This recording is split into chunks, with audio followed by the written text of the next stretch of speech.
Tenseco 2, une thérapie antalgique, non médicamenteuse. Votre médecin vous a prescrit un neurostimulateur de type Tenseco 2 pour traiter vos problèmes de douleur. La neurostimulation électrique transcutanée est une technique reconnue et non médicamenteuse. Elle est peu onéreuse et sans effet secondaire. Le patient peut, lui-même, utiliser l'appareil à son domicile en toute simplicité et devient ainsi acteur de son traitement. Vous avez certainement eu l'occasion de suivre une séance d'éducation thérapeutique, organisée par une équipe médicale dans un centre de traitement de la douleur, à l'hôpital. Vous avez donc pu vous familiariser avec l'utilisation de l'appareil. Le médecin ou l'infirmière vous a donc appris comment vous servir du neurostimulateur Tenseco 2, et comment placer les électrodes pour obtenir les meilleurs résultats.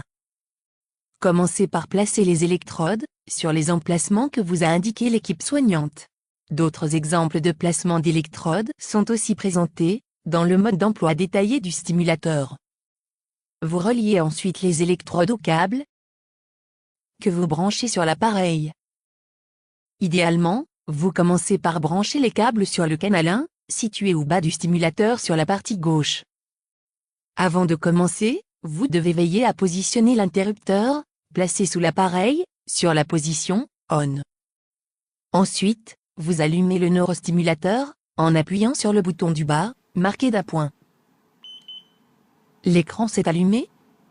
Vous choisissez maintenant le programme de stimulation que vous souhaitez utiliser, en appuyant sur la touche P, jusqu'à obtenir le programme désiré.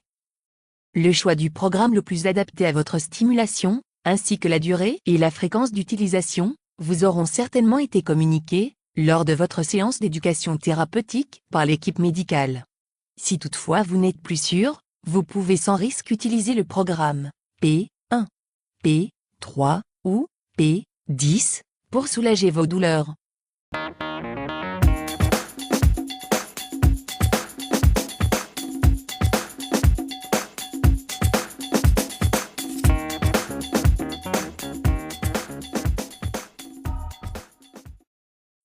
Sélectionnez ensuite l'intensité de stimulation, en vous servant des boutons d'augmentation ou de diminution de l'intensité. Le canal 1, relié aux deux premières électrodes, est commandé par les boutons situés sur la partie gauche de l'appareil.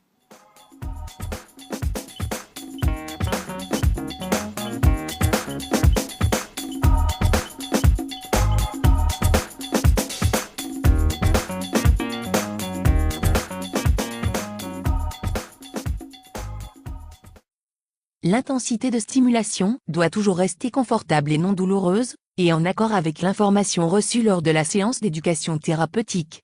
Le patient peut aisément lui-même, au cours de son traitement, régler l'intensité si la sensation de stimulation venait à diminuer ou à disparaître après un certain temps. Il est recommandé de changer ces électrodes tous les 15 jours en moyenne, soit 1 à 2 fois par mois le sachet de 4 électrodes. Pensez enfin à positionner l'interrupteur, situé sous le stimulateur, sur la position « Off » avant de recharger votre batterie.